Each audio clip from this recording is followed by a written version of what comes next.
Hello guys, very good morning. तो आज हमारा कार्बोहाइड्रेट का थर्ड चैप्टर है।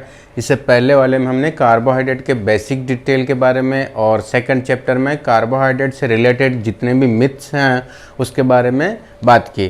तो आज का हमारा जो टॉपिक है उसमें हम कार्बोहाइड्रेट के टाइप्स के बारे में बात करने वाले हैं। ओके, कितने टाइप का कार्ब्स होता है, कौन सा अच्छा है, कौन सा ख़राब है, मतलब किससे ज़्यादा आपका वज़न कम हो सकता है, किससे ज़्यादा हो सकता है। ओके, इससे रिलेटेड तो हमको जब भी हम अपना न्यूट्रिशन प्लान तैयार करते हैं, अपना डाइट प्लान बनाते हैं खुद से, तो हमको बेसिक चीज़ों के बारे में नॉलेज होना बहुत ज़रूरी है कि प्रोटीन क्या होता है, फैट क्या होता है, कार्बोहाइड्रेट क्या होता है, तीनों का क्वांटिटी आपके मील में कितना होना चाहिए। अगर ये चीज़ें मालूम नहीं रहेगी तो हम अपना डाइट प्लान तैयार नहीं कर सकते। इसलिए ये बेसिक इन्फॉर्मेशन बहुत ज़रूरी है। तो सबसे पहले हमने इसी सीरीज़ में प्रोटीन के बारे में डिटेल से डिस्कस किया था, फिर उसके बाद में फैट्स, और अभी ये कार्बोहाइड्रेट का सेकंड लास्ट चैप्टर है। तो अभी हमको ये देखना है कि कितने टाइप का कार्बोहाइड्रेट होता है। ओके, तो अभी देखिए, सबसे पहले हम ये देखते हैं कि जो कार्बोहाइड्रेट होता है वो 1 ग्राम में 4 किलो कैलोरीज मिलता है इससे। ओके, और प्रोटीन में भी सेम होता है, फैट में अलग होता है, डबल से भी ज़्यादा। फैट में 1 ग्राम में 9 किलो कैलोरीज होता है, अल्कोहल में 1 ग्राम में 7 किलो कैलोरीज। ओके, फैट में सबसे ज़्यादा होता है इसमें, ये देख लीजिए। और ये इसमें जो मेन चीज़ है वो आपका ये हो गया कार्बन, हाइड्रोजन और ऑक्सीजन, ये तीनों से मिलके बनता है कार्बोहाइड्रेट।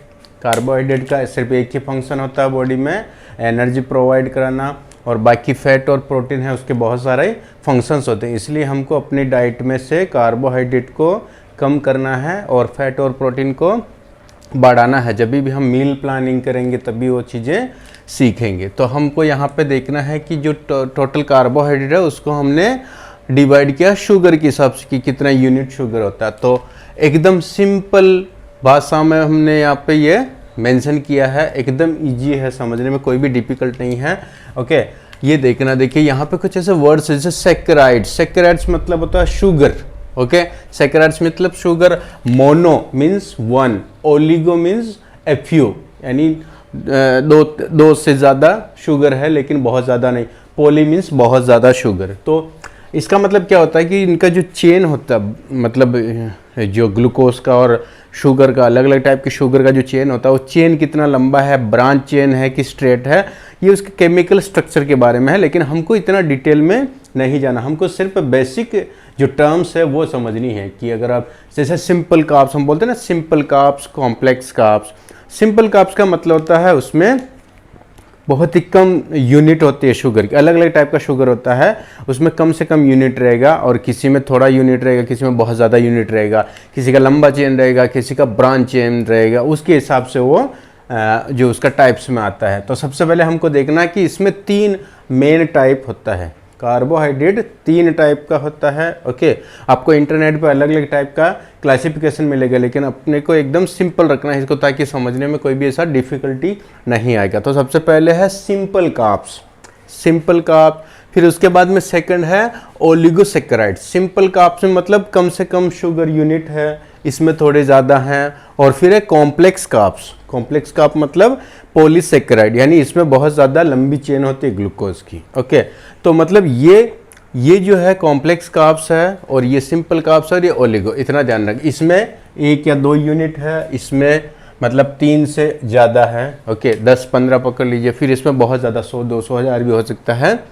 तो अपने को सिंपल ये ध्यान में रखना कि सिंपल कार्ब्स होता है, और ये मीडियम लेवल का कार्ब्स होता है ओलिगोसैकेराइड, और ये कॉम्प्लेक्स कार्ब्स होता है। ओके, इसको कॉम्प्लेक्स क्यों बोलते हैं उसके पीछे भी रीजन है, इसको सिंपल क्यों बोलते हैं उसके पीछे भी रीजन है, इसको ओलिगोसैकेराइड क्यों बोलते हैं उसका रीजन। तो एकदम हम समझने की कोशिश करते हैं। देखो, सिंपल कार्बोहाइड्रेट जो है उसको हम 2 पार्ट में डिवाइड करते हैं, एक मोनोसैकेराइड और एक डाइसैकेराइड। मतलब मोनो का मतलब होता है यूनिट, 1 यूनिट शुगर, जिसमें 1 यूनिट शुगर है वो आपका इसमें आएगा। तो सिंपल कार्ब जो एकदम सिंपल सा कार्ब्स होता है उसमें 2 कैटेगरी है, मोनोसैकेराइड और डाइसैकेराइड। डाइसैकेराइड का मतलब होता है जिसमें 2 यूनिट शुगर होता है, 2 टाइप का शुगर मिलके बनता है। ओके, और मोनो मीन्स सिंगल। तो यहाँ पे देखो मैंने मेंशन किया है 1 यूनिट है शुगर का, उसके एग्जाम्पल में क्या क्या है, ग्लूकोस और फ्रक्टोस। ये जल्दी डाइजेस्ट होता है, बहुत ज़्यादा मीठा होता है, क्योंकि ये सिंपल शुगर, एक ही शुगर है, इसलिए जल्दी डाइजेस्ट हो जाता है। इसलिए हम कोई भी चीज़ जो एकदम मीठी खाते हैं तो तुरंत भूख मिट जाता है, क्योंकि वो उसको डाइजेशन में ज़्यादा लंबा प्रोसेस नहीं लगता है। तो मोनोसेक्राइड यानी सिंपल शुगर में, सिंपल शुगर का मतलब हो गया इसमें 1 यूनिट रहेगा, इसमें ज़्यादा से ज़्यादा 2 यूनिट रहेगा, बस 1 या 2 यूनिट वाला जो शुगर रहेगा वो सिंपल कार्ब्स में आता है और ये जल्दी डाइजेस्ट हो जाता है। ओके, तो हमको यहाँ पे क्या देखना है, सिंगल यूनिट के में एग्जाम्पल में जो ग्लूकोस और ये फ्रक्टोस, फ्रक्टोस मतलब फ्रूट वाला शुगर, ग्लूकोस मतलब जो नॉर्मल शुगर होता है। ओके, डाइसेक्राइड में क्या है, इसके 3 एग्जाम्पल देखिए। सुक्रोस, पहला है सुक्रोस, दूसरा है लेक्टोस और तीसरा है माल्टोस। ओके, तो ये 3 किस में आएगा, डाइसेक्राइड। डाइसेक्राइड मतलब यहाँ पे दो यूनिट, 2 टाइप का शुगर मिलके बनता है तो डाइसेक्राइड हो गया। अभी इसमें समझने की कोशिश करते हैं। देखो सुक्रोस में क्या क्या, ये फास्ट होता है, सुक्रोस वाला जो शुगर होता है कार्बोहाइड्रेट, वो फास्ट ऑब्जॉर्प्शन वाला होता है, जल्दी डाइजेस्ट हो जाता है। इसमें एग्जाम्पल देखेंगे तो शुगर केन, ये जो गन्ना होता है, गन्ना, ओके, गन्ना है, गन्ने का जूस, ये इसका एक एग्जाम्पल है। ये सुक्रोस जो होता है बहुत फास्ट होता है। टेबल शुगर हो गया, हनी हो गया, जेगरी। ओके, तो ये 3-4 मेन एग्जाम्पल आपको देखने हैं। ये किस में आता है, सुक्रोस में आता है, इसलिए सबसे ज़्यादा इंसुलिन स्पाइक करता है सुक्रोस। तो ये आपको कंप्लीटली अवॉइड करना है, सिंपल कार्ब्स ही अवॉइड करना है। उसमें चाहे आपको ग्लूकोस है, कहीं पे भी फ्रक्टोस है, मतलब फ्रूट अवॉइड करना है, ग्लूकोस मतलब जो एकदम मीठा वाला कोई भी चीज़ है वो अवॉइड करना है। डाइसेक्राइड में आपको ये सुक्रोस अवॉइड करना है। अब यहाँ पे देखिए लेक्टोस, लेक्टोस में क्या हो गया, ये थोड़ा स्लो रहता है। तो लेक्टोस में क्या क्या मिलके बनता है, देखिए यहाँ पे मैंने एक चीज़ मेंशन किया है, ये 1 यूनिट ग्लूकोज का है और 1 यूनिट फ्रक्टोज का है। ये दोनों मिलके कंबाइन में क्या बनाते हैं, ये गन्ना वाला शक्कर बनाते हैं, टेबल शुगर, हनी और जेगरी। इनके अंदर जो ग्लूकोज होता है उसमें 2 यूनिट मिलके बनता है। ओके, क्या क्या होता है, ग्लूकोस और फ्रक्टोस, मतलब फ्रूट वाला शुगर मिला के और नॉर्मल वाला जो ग्लूकोस वाला जो शुगर मिला के ये बनता है सुक्रोस। ओके, सेकंड वाला है लेक्टोस। लेक्टोस में क्या क्या होता है, इसके एग्जाम्पल देखेंगे तो मिल्क हो गया, कर्ड हो गया, मतलब मिल्क प्रोडक्ट में ये आपको मिलेगा। तो इसमें यूनिट में देखिए 1 ग्लूकोस है और 1 गैलेक्टोस है। ओके, ये दोनों मिलके बनाते हैं लेक्टोस। तो जो मिल्क के अंदर और दही के अंदर जो शुगर होता है, जो कार्ब्स होता है, वो किस टाइप का कार्ब्स होता है, वो लेक्टोस। ओके, और लेक्टोस में क्या क्या होता है, 2 यूनिट, दोनों टाइप का जो शुगर होता है वो एक तो ग्लूकोज सब में आएगा। आप यहाँ पे देखिए एक एक चीज देखिए, कोई भी टाइप का कार्ब्स रहेगा, चाहे वो सिंगल कार्ब्स रहेगा चाहे डबल रहेगा, उसमें एक तो मैंडेटरी रहेगा ही ग्लूकोज। अब ग्लूकोज के साथ में कौन सा और कंबाइन हो रहा, उसके हिसाब से उसका कैटेगरी चेंज होता जाता। तो यहाँ पे देखिए सुक्रोस है तो यहाँ पे ग्लूकोज का यूनिट तो है ही मैंडेटरी, फिर ग्लूकोज के साथ में ये फ्रक्टोस ऐड हो गया तो क्या बन गया, सुक्रोस। यहाँ पे लेक्टोज में क्या हो गया, ग्लूकोज के साथ में गैलेक्टोस बन गया। ओके, तो क्या हो गया, ये लेक्टोस वाला शुगर हो गया। ये दूध के अंदर ज़्यादातर आपको मिलेगा। ओके, और आपने देखा रहेगा जब भी एडल्ट मतलब एक पर्टिकुलर एज के बाद में जब हम दूध पीते हैं तो जल्दी डाइजेस्ट नहीं होता है, गैस बनने लगता है, ऐसा बारी बारी जैसा लगता है, एकदम मतलब पूरा पेट एकदम टाइट रहता है, मतलब अनकंफर्टेबल रहेगा। ओके, तो ऐसा क्यों होता है, उसके पीछे रीज़न है कि ये वाला जो शुगर है लेक्टोस, ओके, इसको डाइजेस्ट करने वाला जो एंजाइम होता है वो लेक्टेस। ओके, सॉरी मैं यहाँ पे लिख देता हूँ। ओके, ये लेक्टेस एंजाइम होता है जो लेक्टोस शुगर को डाइजेस्ट करता है, लेकिन ये ना बच्चों के अंदर ज़्यादा एक्टिव रहता है। जैसे जैसे एज बढ़ता है तो लेक्टेस एंजाइम का एक्टिविटी जो है वो कम होने लगता है, उसका परफॉर्मेंस कम होने लगता है और एक लिमिट के बाद बहुत ही कम हो जाता है। इसीलिए किसी किसी को बिल्कुल भी डाइजेस्ट नहीं होता। हम बोलते हैं ना लेक्टोस इंटॉलरेंस, मतलब लेक्टोस की शुगर को टॉलरेट नहीं कर पाते वो, क्योंकि ये जो लेक्टोस शुगर है उसको डाइजेस्ट करने वाला जो एंजाइम है वो इनएक्टिव फॉर्म में हो जाता है। इसीलिए किसी किसी को ये मिल्क से ज़्यादा प्रॉब्लम होता है, एलर्जी होता है।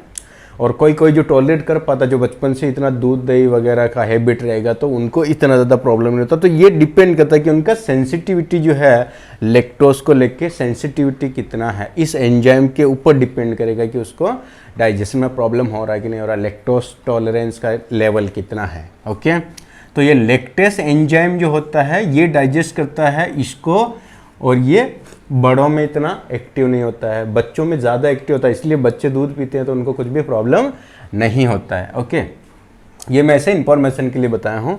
तो आपको यहाँ देखना, ये हो गया सुक्रोज, फिर लैक्टोज हो गया, फिर है माल्टोज। माल्टोज में क्या हो गया, देखिए एक ग्लूकोज फिर ग्लूकोज, मतलब ये इतना मीठा होता है कि अलग अलग टाइप के ग्लूकोज को मिक्स करके वो लोग माल्टोज बनाते हैं। तो ये सबसे ज़्यादा फास्ट। तो देखो ये सिंपल शुगर वाला, जितनी भी शुगर है, चाहे वो आपका जैगरी हो गया, हनी हो गया, कुछ लोग बोलते हैं कि चाय पी रहे हैं या कुछ भी कर रहे हैं तो उसमें शक्कर की जगह वो गुड़ डाल रहे हैं, जैगरी डाल रहे हैं, लेकिन उससे कुछ फर्क नहीं पड़ता, वो भी मीठा ये भी मीठा। चाहे आप खजूर खा रहे हैं, चाहे जैगरी डाल रहे हैं, हनी यूज करें, सब में शुगर होता है और फास्ट शुगर होता है जो इंसुलिन को स्पाइक करता है। ये इंसुलिन को स्पाइक करता है। ओके, ये ध्यान रखिए, इंसुलिन को स्पाइक करेगा, ये अच्छा नहीं होता बॉडी के लिए। और ओके, ये भी फास्ट था माल्टोस, ये भी एक तरह से मीठा, चीज़ों को मीठा करने के लिए यूज होता है, क्योंकि इसमें 2 ग्लूकोज का यूनिट है। यहाँ तो फिर भी चलो एक फ्रक्टोज है एक ग्लूकोज है, यहाँ तो दोनों ग्लूकोज का यूनिट है। मतलब ये जो डाइसैकेराइड, ये इस टाइप का जो कार्ब्स बना है ये ज़्यादा मीठा, तो इसलिए आपको ये भी अवॉइड करना। इसलिए यहाँ पे लिखा है कि ये फास्ट अब्जॉर्प्शन वाला है, ये भी फास्ट अब्जॉर्ब्ड है, ये स्लो वाला है। ओके, तो ये क्या हो गया अपना सिंपल कार्ब्स के बारे में बेसिक डिटेल, कि जो सिंपल कार्ब्स होता है वो हमको अवॉइड करना है। क्यों? क्योंकि ये ज़्यादातर शुगर होता है, जल्दी डाइजेस्ट होता है, ग्लूकोज ज़्यादा होता है इसमें। ओके, और अब इसके बाद में हम स्विच करते हैं सेकंड वाला ओलिगोसैकेराइड। मतलब ये सिंपल शुगर है, ये इससे थोड़ा ज़्यादा, मतलब इसका समझो अगर ये ग्लूकोज का चेन है, या एक ग्लूकोज है या फिर 2 ग्लूकोज का चेन बना, तो यहाँ पे क्या होगा, ये 3 से ज़्यादा हो जाएगा, मतलब 3+ हो जाएगा। ओके, मतलब 3 से ज़्यादा ग्लूकोज ग्लूकोज ग्लूकोज ऐसा हो के लंबा चेन हो जाएगा थोड़ा, तो ये इसमें आएगा। ठीक है, ओलिगोसैकेराइड मतलब Fe unit of sugar, sugar का यूनिट इससे ज़्यादा है और कुछ फर्क नहीं। अब इसके एग्जाम्पल्स वगैरह देखते हैं कि ओलिगोसैकेराइड क्या होता है। ओके, मीडियम लेवल का जो कार्बोहाइड्रेट था, ये तो कॉम्प्लेक्स कार्ब्स हो गया, ये सिंपल कार्ब्स हो गया, ये समझिए आप मीडियम लेवल का कार्ब्स है। ओके, अब इसमें क्या, इसकी कैटेगरी में हम देखते हैं 2 चीज, पहला है रेफिनोज, ओके, और दूसरा है स्टेचियोज। रेफिनोज और स्टेच, मतलब इसमें 2 यूनिट था। देखो यहाँ पे glucose plus galactose, glucose plus glucose, glucose plus sucrose. यहाँ पे देखो 2 से ज़्यादा यूनिट है, यहाँ पे एक ग्लूकोज है। ओके, ये मैं काला पेन लेता हूँ। यहाँ पे क्या है, एक ग्लूकोज है और एक गैलेक्टोज है, ये वाला, ये मिल्क वाला, ठीक है, और एक फ्रक्टोज है। ये 3 मिलके क्या बनाते हैं, रेफिनोज बनाते हैं। ओके, और यहाँ पे देखिए स्टेचियोज में क्या हो रहा, एक ग्लूकोज है और 2 गैलेक्टोज है। ओके, और एक फ्रक्टोज है, ऐसा करके इनका कॉम्बिनेशन बनता है। तो ये दोनों जो है ये एकदम स्लो अब्जॉर्ब्ड है, ये थोड़ा स्लो डाइजेस्ट होता है इनके कंपैरिजन में। ओके, अब इसके एग्जाम्पल हम देखते हैं। यहाँ पे देखो हमने एग्जाम्पल देखा है, ये मिल्क और कर्ड हो गया, यहाँ पे ये टेबल शुगर, हनी, जैगरी, ये हो गया। तो अगर आपके फूड में ये चीज़ें हैं तो आपको इमीडिएटली ये चीज़ें हटानी है, चाहे वो शुगर केन, गन्ने का जूस या उससे रिलेटेड कुछ भी चीज़ हो गई, टेबल शुगर हो गया, हनी हो गया, जैगरी हो गया, ये हटाना है। फिर अगर आप मिल्क वाला प्रोडक्ट ले रहे हैं तो मिल्क में ये, इसका रीज़न ये लैक्टोज की वजह से आप इसको अवॉइड करिए। दही ले सकते हैं, उसका अलग रीज़न है कि दही क्यों खाना चाहिए, उसका क्या फ़ायदा है। ओके, फिर इसके बाद में ये मेल्टोडेक्सिन, ये तो हटाना है। इसका सप्लीमेंट भी आता है कार्बोहाइड्रेट का, जो इंसुलिन एकदम स्पाइक करता है, लेकिन ये नहीं लेना है, तो शुगर है, प्योर शुगर। ठीक है, तो हम यहाँ पे देख रहे थे कि रेफिनोज और स्टेचियोज में क्या क्या 3 से 4 शुगर का यूनिट है, दोनों स्लो ऑब्जॉर्ब्ड है। इसके एग्जाम्पल में क्या क्या है, लेग्यूम्स, दाल, स्प्राउट्स और नट्स। नट्स मतलब जिसको हम ड्राई फ्रूट भी बोलते हैं, जैसे बादाम वगैरह हो गया, कैश्यू, पिस्ता, वो सब। और स्प्राउट मतलब जो दाल को भिगो के वो जो करते हैं, स्प्राउट बनाते हैं उसका। ठीक है, लेग्यूम्स और दाल में क्या फ़र्क है, दाल मतलब लेग्यूम्स को जो स्प्लिट करते हैं, लेग्यूम को तोड़ के जो बनाता है वो दाल हो गया। तो ये इसके एग्जाम्पल हैं। तो अगर आपके फूड में लेग्यूम्स या दाल, स्प्राउट, नट्स ऐसी चीज़ें हैं, तो इनके कंपैरिजन में ये इंसुलिन को कम स्पाइक करेगा। मतलब इनसे ज़्यादा बेहतर है क्या है, लेग्यूम, दाल और स्प्राउट, ये अगर आपकी फूड में है तो। इसलिए आपने देखा रहेगा कुछ लोग जब फैट लॉस करना रहेगा तो वो इस पे ज़्यादा ध्यान देंगे, ड्राई फ्रूट, नट्स खाएंगे या फिर स्प्राउट पे ज़्यादा ध्यान देंगे, दाल वगैरह खाते हैं प्रोटीन के लिए। तो इसके कंपैरिजन में ये बेटर है, लेकिन इसका मतलब ये नहीं कि इसमें शुगर नहीं है, इसमें डेफिनेटली शुगर है, लेकिन जब हम इनसे कंपैरिजन करेंगे तो ये स्लो डाइजेस्टिव है, इसलिए इंसुलिन को एकदम से स्पाइक नहीं करेगा। ओके, तो ये अपना सेकंड वाला हो गया। अब तीसरा देखते हैं, complex carbohydrate. Okay, complex carbohydrate में क्या है, पॉलीसेकेराइड, मतलब लंबी चेन जो है, ग्लूकोज की जो लंबी चेन है ये वाला, ठीक है, पॉलीसेकेराइड। अब यहाँ पे देखिए, इसमें दो कैटेगरी, इसमें मेन क्या है, स्टार्च और फाइबर, ये कॉम्प्लेक्स कार्बोहाइड्रेट में आते हैं। यहाँ पे नहीं आएगा आपको, यहाँ पे कहीं पे भी फाइबर वगैरह स्टार्च नहीं मिलेगा। ओके, तो यहाँ पे देखिए स्टार्च और फाइबर। पहले हम स्टार्च को कवर करते हैं। स्टार्च मतलब क्या होता है, कोई भी फूड रहेगा या किसी भी टाइप का ग्रेन, उसके अंदर वाला जो पार्ट है, जो सॉफ्ट पार्ट रहता है, जैसे हमारी बॉडी के अंदर हम जो भी खा रहे हैं उसका जो शुगर रहता है उसको ग्लूकोज बोलते हैं। ग्लूकोज जब जाके स्टोर हो जाता है हमारी बॉडी में तो उसको क्या बोलते हैं, ग्लाइकोजन। मतलब हमारी बॉडी के अंदर जो जमा ग्लूकोज है वो क्या है, वो ग्लाइकोजन है, वो बाद में यूज होता है। मतलब जब हमारी बॉडी को ज़रूरत है, हमारे ब्लड के अंदर शुगर नहीं है, तो बॉडी वो जमा जो स्टोर्ड ग्लाइकोजन है उसको वापस ग्लूकोज में कन्वर्ट करके बॉडी को शुगर सप्लाई करेगा, मतलब ग्लूकोज सप्लाई करेगा। ओके, वैसा सेम पौधों में भी होता है। पौधों के अंदर जैसे फ्रूट है, तो फ्रूट के अंदर वाला लेयर होता है एक, तो एक बाहर का छिलका होता है। तो बाहर का छिलका वो तो फाइबर हो गया, और अंदर वाले जो है वो स्टार्च हो गया। तो वो पौधे का, मतलब प्लांट का जो ग्लाइकोजन स्टोर है वो उस फॉर्म में रहता है। मतलब स्टार्च जो है वो एक तरह से पौधे के लिए ग्लाइकोजन, स्टोर्ड ग्लाइकोजन, मतलब पौधे को अगर खाना चाहिए और उसके पास बाद में ज़रूरत पड़े तब नहीं है, तो वो स्टोर किया हुआ जो स्टार्च है उसको वो यूज कर सकता है, राइट। इस तरह से सेम कि एनिमल के अंदर, मतलब मेमेलियन के अंदर जो है ग्लाइकोजन होता है, और वही ग्लाइकोजन अगर प्लांट में रहेगा तो उसको स्टार्च बोलते हैं, राइट।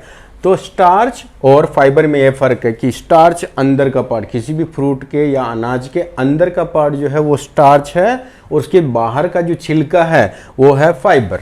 ओके, अब स्टार्च में हम देखते हैं दो टाइप, ठीक है। एक है गया एमिलोस, ये स्लो डाइजेस्टिव होता है। ओके, क्यों, क्योंकि इसका जो है ना बनावट वो ऐसा स्ट्रेट चेन होता है। ओके, ये स्ट्रेट चेन है।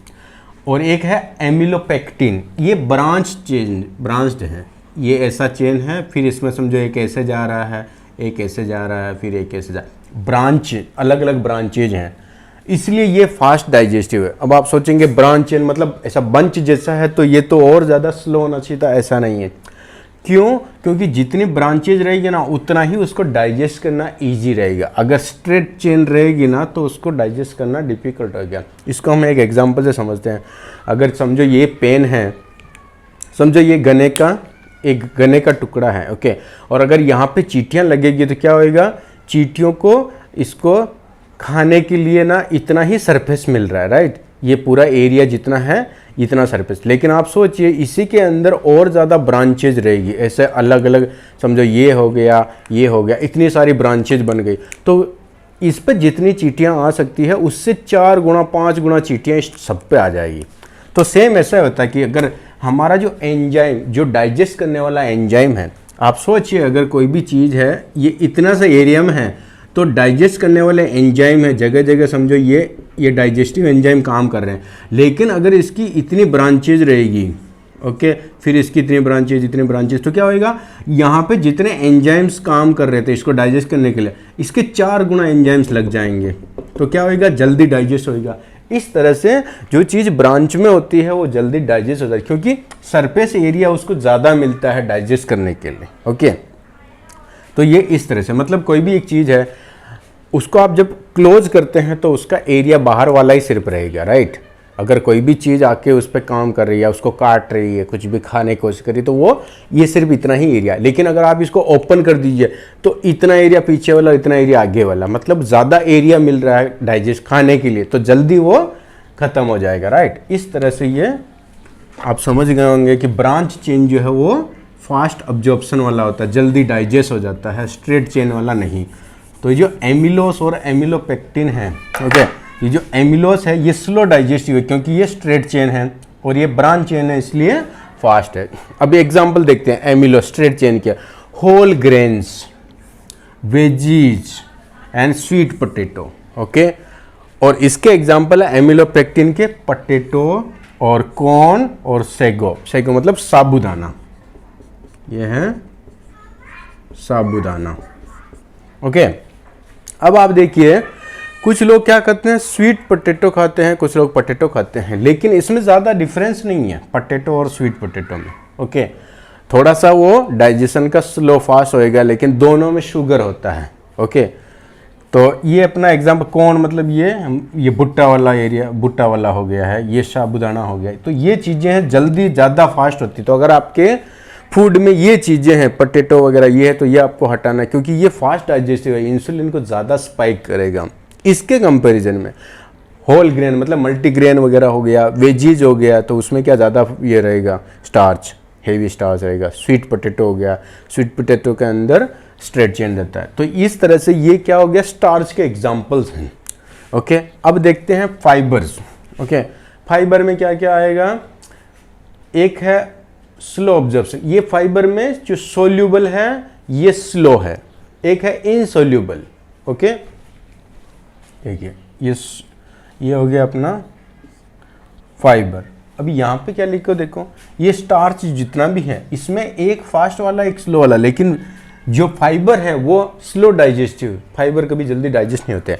अब इसमें कैटेगरी जो दिया है सोल्यूबल और इनसोल्यूबल, मतलब ये सोल्यूबल है यानी इस पे एंजाइम काम करेगा, इसको डाइजेस्ट कर सकता है हमारा बॉडी, लेकिन इनसोल्यूबल वाले जो फाइबर हैं ह्यूमन बॉडी उसको डाइजेस्ट नहीं कर सकता, इसलिए वो वापस फेसिस के थ्रू बाहर निकल जाएगा, लेकिन वो डाइजेस्ट नहीं हो पाएगा, ओके। तो फाइबर हमको खाना चाहिए कि नहीं खाना चाहिए, उस पर हम एक सेपरेट वीडियो बनाएंगे कि फाइबर किस तरह से बॉडी को डैमेज करता है। कुछ लोग को ऐसा लगता है कि अगर आपने ज़्यादा सैलेड लिया, ज़्यादा फाइबर लिया तो ज़्यादा अच्छा रहेगा, सेटाइटी फील होएगा, और ये स्टूल्स के लिए भी अच्छा रहता है, स्मूथ डाइजेशन होएगा, ये सब होएगा। तो जितने भी फाइबर के फ़ायदे बताए जाते हैं इंटरनेट पर वो सब हैं, उस पर हम डिटेल से डिस्कस करने वाले कि फाइबर किस तरह से आपको प्रॉब्लम क्रिएट कर सकता है, डाइजेशन में इंटरफेयर कर सकता है, डाइजेशन को डिस्टर्ब कर सकता है, और कोलन कैंसर हो सकता है उससे, और IBS का प्रॉब्लम हो सकता है, इरिटेटिंग बाउल सिंड्रोम जो है उससे रिलेटेड प्रॉब्लम हो सकती है, वो हम अलग से डिस्कस करेंगे। अभी हमको ये समझना है कि जो फाइबर है उसमें एक सोल्यूबल फाइबर, मतलब कुछ ऐसे फाइबर है जिसको हमारा बॉडी डाइजेस्ट कर जाता है, कुछ ऐसे फाइबर जो निकल जाते हैं, उसको लार्ज इंटेस्टाइन में बैक्टीरिया डाइजेस्ट करता है, लेकिन हमारा बॉडी डाइजेस्ट नहीं कर सकता है, ओके। तो अभी हम एग्जाम्पल देखते हैं, जैसे सोल्यूबल जिसको डाइजेस्ट करता है उसमें आपका gum, pectin, mucilage, fruits, grains, legumes और सीलियम हस्क, इसको इसबगोल भी बोलते हैं, ये वाले आते हैं सोल्यूबल में, इनको डाइजेस्ट हो सकता है। अब इनसोल्यूबल में क्या हो गया, सेल्यूलोज जो बाहर का छिलका रहता है, हेमी सेल्यूलोज मतलब तने का जो छिलका रहता है, ओके, उसको बोलते हैं। सैलेड वगैरह हो गया, ओके। फ्रूट स्किन, फ्रूट का जो स्किन रहता है, ब्रेन, ओके, वेजिटेबल्स, ये सारी चीज़ें आती इनसोल्यूबल में। तो हमारा human body can not digest insoluble fibre, हमारी बॉडी के अंदर फाइबर को डाइजेस्ट करने वाला एंजाइम नहीं होता है। ऐसा हमेशा ध्यान में रखिए आप कि हमारी बॉडी फाइबर को डाइजेस्ट नहीं कर सकती है, वो स्मॉल इंटेस्टाइन तक सारी चीज़ें डाइजेस्ट हो जाती है। हमारे मुंह के अंदर बक्कल कैविटी से डाइजेशन स्टार्ट होता है, ओके। तो स्टमक में जाके स्मॉल इंटेस्टाइन तक सब खल्लास हो जाता है। तो लार्ज इंटेस्टाइन में अगर कोई भी चीज़ बिना डाइजेस्ट हुए गई है, इसका मतलब हमारा बॉडी उस चीज़ को डाइजेस्ट नहीं कर पा रहा, तो फिर वहाँ पे क्या होगा, बैक्टीरिया उसको खाएगा, बैक्टीरिया उसको डाइजेस्ट करेगा। ओके, इसलिए अगर किसी किसी को गैस्ट्रिक प्रॉब्लम होता है, गैस बनता है, ब्लोटिंग जैसा फील हो रहा था, उसका मतलब क्या, जो चीज़ डाइजेस्ट नहीं होके अगर वो स्मॉल इंटेस्टाइन से यानी लास्ट कंपार्टमेंट जो है लार्ज इंटेस्टाइन, जहाँ पे बहुत ज़्यादा बैक्टीरिया रहता है, गट बैक्टीरिया, तो जब डाइजेस्ट कोई भी चीज़ नहीं हो रही है स्मॉल इंटेस्टाइन तक और वो लार्ज इंटेस्टाइन में पहुंच गई, तो वहाँ पे बैक्टीरिया फिर उसको खाते हैं। तो बैक्टीरिया जब खाएंगे ऐसी चीज़ को जिसको हम डाइजेस्ट नहीं कर सकते हैं, तो वहाँ गैस प्रोड्यूस होएगा। इसलिए आपने देखा रहेगा कभी भी ज़्यादातर हम दाल वगैरह कुछ खाते हैं, स्पेशली लेग्यूम में, ये अपना क्या बोलते हैं, जो मोटा वाला जो दाल होता है, ओके, तो उसकी वजह से गैस बनता है। ओके, या फिर जैसे आपने दूध पिया है तो दूध में क्या होता है, लैक्टोस रहेगा, वो डाइजेस्ट नहीं होगा, तो वो फिर वो लार्ज इंटेस्टाइन में जाएगा। इस तरह से हमने को जितना भी चीज़ें जो गैस बनाती है या ऐसा ब्लोटिंग जैसा फील कराती है, उसका रीज़न ये होता है कि उसको हमारा बॉडी डाइजेस्ट नहीं कर पाता। तो ये फाइबर के अंदर हो गया सोल्यूबल, इनसोल्यूबल, तो ये फाइबर के एग्जाम्पल है। तो इसमें क्या, ये फाइबर है और ये पॉलीसेकेराइड यानी लंबी चेन वाला कार्बोहाइड्रेट है, कॉम्प्लेक्स कार्बोहाइड्रेट। इसलिए आपने देखा रहेगा डाइट में अगर आपने कॉम्प्लेक्स कार्ब्स लिया जिसका ग्लाइसेमिक इंडेक्स जो है वो लो है, तो वो कुछ लोग बोलते हैं कि वो अच्छा रहता है, आपको ज़्यादा वज़न पुट ऑन नहीं होगा, फैट नहीं बढ़ेगा। लेकिन ये अलग ही कहानी कि किसी भी टाइप का कार्बोहाइड्रेट रहेगा उससे आपकी बॉडी में शुगर जा रहा है। अगर बॉडी में शुगर जा रहा है तो कहीं ना कहीं वो जमा होएगा, वो शुगर यूज नहीं होएगा। ओके, इसलिए कभी ये मत सोचिए कि आप सिंपल कार्ब्स खा रहे हैं कि कॉम्प्लेक्स कार्ब्स खा रहे हैं, कॉम्प्लेक्स कार्ब्स खाएंगे तो पुट ऑन नहीं होगा वेट, ऐसा नहीं है। हमारी बॉडी के अंदर शुगर जा रहा है, वो थोड़ा सा फास्ट जाए कि स्लो जाए, लेकिन अल्टीमेटली सारा शुगर जो है वो बॉडी के अंदर ही जा रहा है। ओके, इसलिए तो ये हमारा क्या हो गया, कार्बोहाइड्रेट के टाइप, अलग अलग टाइप। तो कार्बोहाइड्रेट के बारे में मिथ जो भी मिथ रहता है कि वो उसके बिना एनर्जी नहीं मिलेगा, बॉडी में नहीं खाएंगे तो ऐसा लो फील होएगा, वो सब हमने डिटेल से डिस्कस किया था। ये कार्बोहाइड्रेट का टाइप्स हो गया। तो अभी हमको ये पूरी कहानी समझ में आ गई कि अगर आप फैट, प्रोटीन और कार्बोहाइड्रेट अपने मील में ले रहे हैं तो कितना कितना होना चाहिए, कितना क्वांटिटी होना चाहिए। तो हम जब भी डाइट प्लान बनाएंगे तो उसमें ये सब चीज़ें हेल्प करेगी। ओके, तो ये अपना टाइप्स हो गया है। अब इसके बाद में हम ये देखेंगे कि ग्लाइसेमिक इंडेक्स और ग्लाइसेमिक लोड क्या होता है। ओके, तो ग्लाइसेमिक लोड का मतलब कोई भी चीज़ है वो कितनी स्लो डाइजेस्ट हो रही है, उसका मार्किंग रहेगा एक टेबल में कि ये चीज़ स्लो डाइजेस्टिव है, ये फास्ट डाइजेस्टिव है। उसके एग्जांपल क्या हैं, और फास्ट डाइजेस्टिव है मतलब कोई भी चीज़ अगर हम खा रहे हैं, समझो अगर मैंने कोई भी 100 ग्राम कार्ब्स खाया, अगर वो सिंपल कार्ब्स है और मैंने 100 ग्राम डाला, लेकिन उस टाइम पे मेरी बॉडी को सिर्फ 20 ग्राम का ज़रूरत है, तो क्या होएगा, वो जो 80 ग्राम है वो बॉडी में फैट में कन्वर्ट होकर जमा हो जाएगा, क्योंकि उस टाइम पर बॉडी को ज़रूरत नहीं है 100 ग्राम की। तो 20 ग्राम यूज हुआ, 80 ग्राम जमा हो गया। लेकिन अगर मैं ये सिंपल कार्ब्स की बात करें, अगर मैं समझो कॉम्प्लेक्स कार्ब्स खा रहा हूँ तो वो क्या होएगा, थोड़ा सा डाइजेशन स्लो होएगा, और मैंने 100 ग्राम डाला है तो 20 की जगह वो 30 ग्राम यूज हो जाएगा, 40 ग्राम यूज होएगा, क्योंकि वो 20 ग्राम अचानक से मेरी बॉडी को मिला नहीं है, स्लो स्लो मिल रहा है तो थोड़ा ज़्यादा है, लेकिन बाकी का बचा हुआ वो डेफिनेटली फैट में कन्वर्ट होएगा। तो ये आपको पूरा स्टोरी समझ में आ गया कि चाहे वो सिंपल कार्ब्स रहे या कॉम्प्लेक्स कार्ब्स रहे, अल्टीमेटली बॉडी में शुगर जा रहा है और वो जमा होने वाला है, क्योंकि कार्बोहाइड्रेट का एनर्जी के लिए और कोई काम नहीं है। हमारी बॉडी को टोटल पूरे दिन का 4 से 5 ग्राम कार्ब्स चाहिए, और हम एक मील में 50 ग्राम, 100 ग्राम, 200 ग्राम भी ले लेते हैं कभी कभी। तो पूरे दिन का 1500 ग्राम कार्ब्स जाएगा तो क्या होएगा, डेफिनेटली पुट ऑन होएगा, फैट जमा होएगा अननेसेसरी। इसलिए आप कोशिश करिए कि आपकी डाइट में कम से कम कार्ब्स हो।